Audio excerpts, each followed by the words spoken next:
En la columna anterior decíamos que el país está paralizado, petrificado. Hay un gobierno que se quedó sin ideas y una oposición que se autofelicita después de la victoria obtenida en el plebiscito del 4 de septiembre. Pero parálisis no significa que no pasen cosas, ni menos significa estabilidad. Lo repito, parálisis no es lo mismo que estabilidad. Al contrario, el país vive una gran precariedad. Esto es, créanme, un comentario obligado cuando se habla entre personas que analizan la actualidad, cuando analizan la política. Y ya lo sabemos, el gobierno se la jugó por un proyecto constitucional tramitado en buena parte como comedia, un proyecto que fue ampliamente derrotado, un proyecto que era a la vez constitución y programa de gobierno. George Jackson fue muy claro al exponerlo. En ese proyecto fracasado estuvo todo el oficialismo, desde la democracia cristiana hasta los partidos de Apruebo Dignidad, Convergencia Social, Revolución Democrática, el Partido Comunista, pasando por el PPD y el Partido Socialista. Todos estuvieron ahí. Y con matices más, con matices menos, el proyecto que los unía fue derrotado. El presidente Gabriel Boric fue derrotado porque era el jefe de campaña y, claro, de manera desordenada. Fueron derrotados Vlado Mirosevic, Carolina Toá, Carol Cariola, Camila Vallejo, Mario Marcel, Miguel Crispi, el jefe del segundo piso, Jackson, Antonio Rejola, la canciller, Heraldo Muñoz, Natalia Piergentili, Paulina Bodanovich, Alberto Unturraga y muchos más, todos derrotados porque su opción perdió. Por eso la parálisis. Y ahora con dificultades tratan de lograr una reforma tributaria, una de pensiones, otra de salud e impulsan una agenda de seguridad y control migratorio a la que se opusieron hace no tanto cuando eran oposición. Y tratan de parar un nuevo retiro desde las AFP, cuando ayer fueron sus ardientes partidarios. Un gobierno, hay que decirlo, que estando en minoría se quedó sin plan. Y la derecha está feliz con su triunfo, respira tranquila, como relajada. Logró que la Constitución la redacte un grupo de expertos designados por el establishment, por la élite de los partidos políticos, para que después sea analizada por 50 consejeros. Se designó además una comisión de admisibilidad para que nadie se salga de madre. Y salirse de madre significa no traspasar los límites, los bordes, pero otros dirán no traspasar el corset, para que no aparezca alguna protuberancia indeseable. O sea, todo está súper controlado. Del descontrol de la convención de Elisa Loncón a la sumisión a las personas y al procedimiento. Y de ahí el relajo de la derecha. Y cuando esto se produce, cuando se piensa que la batalla terminó, se piensa poco. Porque desarrollar ideas se transforma en un esfuerzo poco rentable, usando el lenguaje de ese sector político, de la derecha. Y hay una razón más. Es probable, aunque pueden pasar hartas cosas, que la derecha gane el próximo 7 de mayo. Porque más allá de las palabras o de las palabrotas, más allá de la pantomima, lo cierto es que hay una simulación en la derecha de que hay competencia, de que están compitiendo con Kast, pero más allá de una parodia, la derecha, aunque vayan dos listas, son dos listas, escuche bien, que están de acuerdo. Y yo se lo explico. Se repartieron el país. El norte se lo dejaron al Partido de la Gente, el de Franco Parisi, donde él obtuvo una gran votación en la presidencial. La zona centro se acordó entregarla a la UDI, a Renovación Nacional y Evópoli. Y el sur es de José Antonio Kast, el republicano. Y esta es una alianza fuerte y que los tiene súper tranquilos. En cambio, el oficialismo se dividió. Eso que llaman socialismo democrático y el PPD va cada uno por su lado, con lo que queda el PPD, con lo que queda la ADC y el Partido Radical, y por el otro lado al Partido Socialista, al Partido Comunista y el Frente Amplio. La lista del indulto, dijo socarronamente Guido Girardi, aunque después se arrepintió. Otros le dicen la lista de la Unidad Popular, con veneno.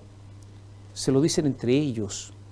Entonces, mientras las dos listas de la derecha resolvieron no competir, sino complementarse, las listas del oficialismo van a competir. Mal que mal, la ADC y el PPD se juegan un poco su sobrevivencia, son animales heridos. Algunos ya sacan cálculos, aunque falta todavía toda la campaña. El cálculo ahora es el siguiente. De 50 consejeros, eso es lo que tiene el Consejo Constitucional, tendrá el Consejo Constitucional, se calcula que 27 podría sacar la derecha y 23 el oficialismo con la DC. No habría ningún representante indígena, engullidos por el frenesí pasado y la pasada de cuenta además que les hizo la clase política. Es cierto que los acuerdos en ese Consejo Constitucional tienen un quórum de 3/5 y por eso ningún sector puede imponerse a otro, pero aún en ese contexto no da lo mismo ser mayoría o minoría. Se enfrenta entonces la coalición oficialista a una segunda derrota. Y esta es la razón por la que la derecha está tranquila, pero también sin ideas, o sea, también paralizada. Dos preguntas entonces podríamos hacernos, dos preguntas. ¿Estas dos derrotas son definitivas para ese sector de la izquierda? Primera pregunta. Segunda pregunta, ¿aprendieron la lección en el sentido de llegar a la convicción de que están equivocados y lo que ellos quieren no es lo que quiere la gente? O más simple, ¿cambió el presidente Gabriel Boric su líder? Respuesta a la primera pregunta. Las derrotas en política casi siempre no son definitivas.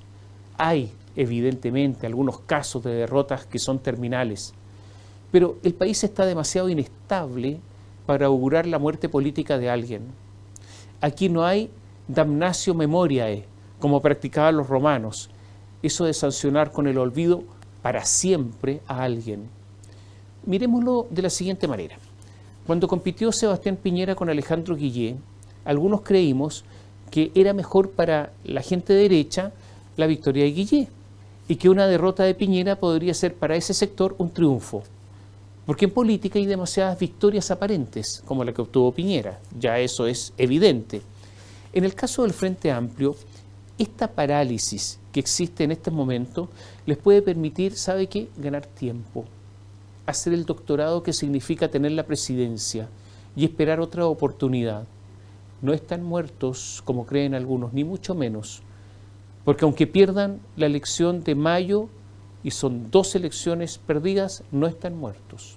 Es verdad que después de Boric puede venir alguien que prometa mano dura, un populista de derecha, porque aunque combatir la delincuencia es esencial, es ineludible, no es solo eso, no es solo eso. Y si se dedican solo a eso, el fracaso está asegurado. El Frente Amplio está formado por jóvenes, tienen tiempo, ese que otros no lo tienen, porque el bien más preciado que puede tener alguien, y en política con mayor razón, es el tiempo que da la juventud.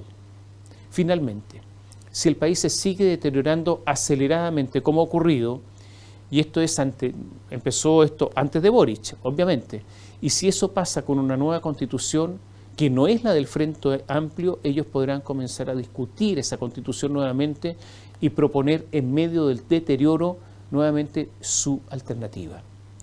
Y esto siempre que haya una nueva constitución, o sea que los expertos se pongan de acuerdo y los consejeros también. Por lo tanto, ¿están muertos? No, para nada. Ahora viene la respuesta a la segunda pregunta. Después de la derrota pasada y de la que podría venir, ¿han cambiado? ¿El presidente Boric ha cambiado? ¿O los cambios que algunos aprecian son simples volteretas tácticas, movimientos de cadera para engañar al adversario, una actuación para crear una ilusión, un espejismo? Es posible que sea esto último y que no hayan cambiado, que no hayan cambiado en nada. Desde ya digamos que la gran figura referencial del Frente Amplio y del presidente, más allá de los autores de paper londinenses, es Salvador Allende. Con todo el respeto que merece su enorme valentía del día del golpe de Estado, es evidente que como referente político está obsoleto. Han pasado demasiadas cosas desde su muerte, las sociedades han cambiado, las relaciones han cambiado, y en esto el Frente Amplio no ha cambiado. ¿Cuál fue una de las primeras reacciones del presidente Boric después del plebiscito? Dijo, pretender estar adelantado a tu época es una forma elegante de estar equivocado. O sea, nosotros tenemos la razón, pero estamos tan avanzados que este pueblo atrasado no nos entendió. Una mirada bastante falta de autocrítica, ustedes comprenderán. Por lo tanto, dicen, habrá que esperar a que no se entiendan, caminando más lento para hacer pedagogía, pero llegando al mismo destino. Y lo dijo, avanzar con decisión, con gradualidad, sin renunciar. Por lo tanto, siguen pensando igual, pese a la derrota. Irina Karamanos, la pareja del presidente que tuvo hasta hace poco además una función gubernamental, dijo hace pocos días en España: las campañas de miedo, de odio, de fomento a la discriminación de ciertos segmentos de la población, la no propuesta, por cierto, al permanente desmarcamiento para no poder seguir avanzando en derechos, pero también la amenaza de que te van a quitar lo que tienes, es, por ejemplo, lo que generó el éxito del rechazo en el plebiscito. O sea, dijo, una campaña del terror en donde se te dice que lo poco que tienes se te va a quitar. O sea, la derrota no se debió a un error político, sino al terror de los adversarios. No estamos equivocados, fue simplemente un asunto comunicacional de baja estofa.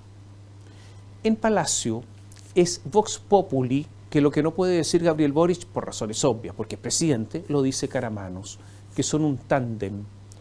Por lo tanto, nuevamente llegamos a la conclusión de que desde el punto de vista ideológico, las derrotas no han provocado cambios en el presidente ni en quienes gobiernan. Es lo mismo que sucede con Elisa Loncón, la estridente expresidenta de la Convención, beneficiada por la Universidad de Santiago con un año sabático, con goce de sueldo.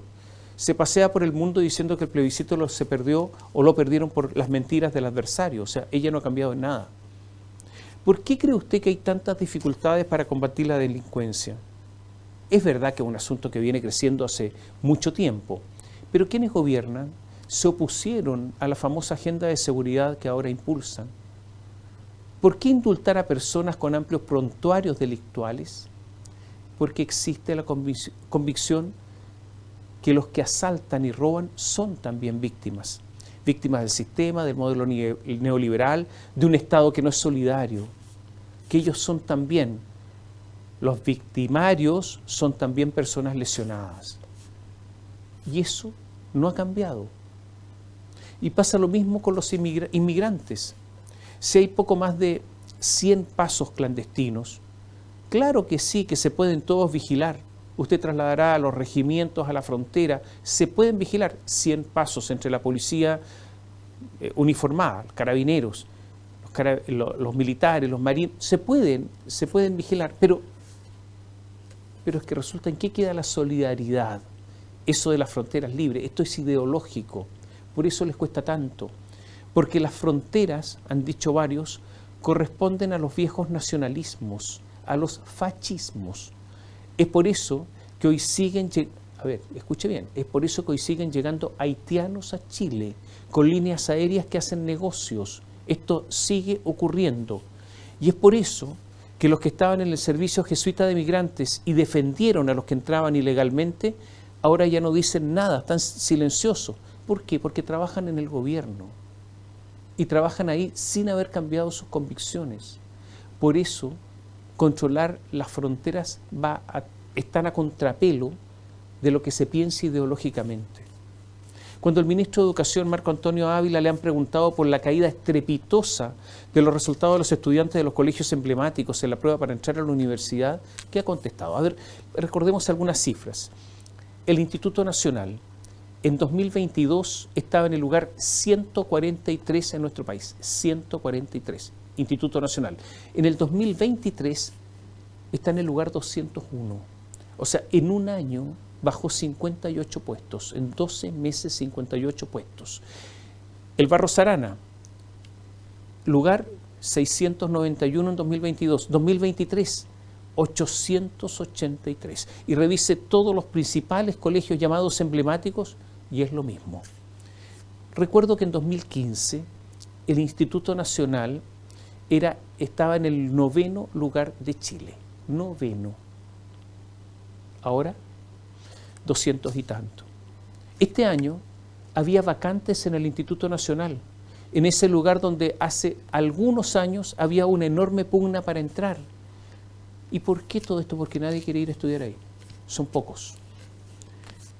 La selección en algunos colegios de los llamados emblemáticos lo que permitía era la excelencia. Y con esa selección y con esos colegios